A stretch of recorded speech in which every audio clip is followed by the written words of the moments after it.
Dissecting relationship dynamics is kind of tough though. I meant to tell you this pre-show. For 11 years, I taught guys how to meet and attract women, and it was like white hat dating stuff as opposed to like pickup artistry.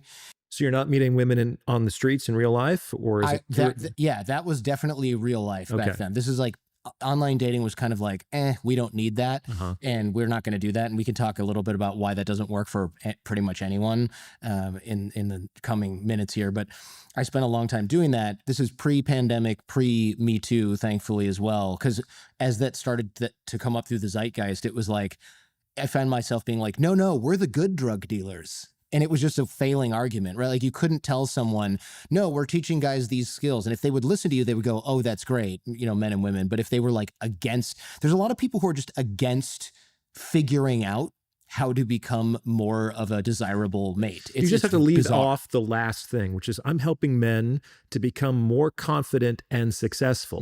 No one's going to have a problem with that. Yeah. But if it's to get laid, whoa. Well, ours wasn't even that. It was like to meet a woman that you can procreate with if that's your goal. Like these were very wholesome goals. My clients were like, I just want to get married and have kids, and I'm an engineer at Amazon, and I don't meet a lot of women, and I don't know how to do that except for Tinder, which isn't working.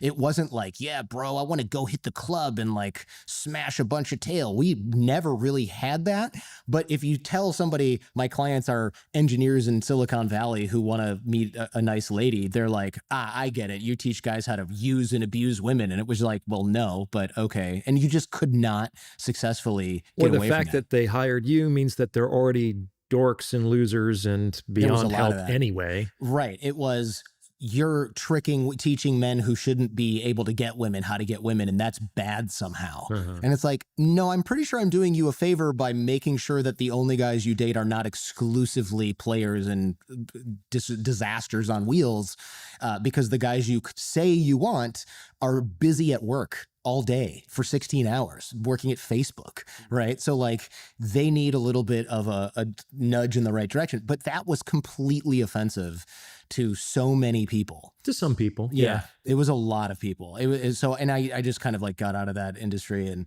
I don't regret it. I mean, it's harder to do also when you're married and you have kids.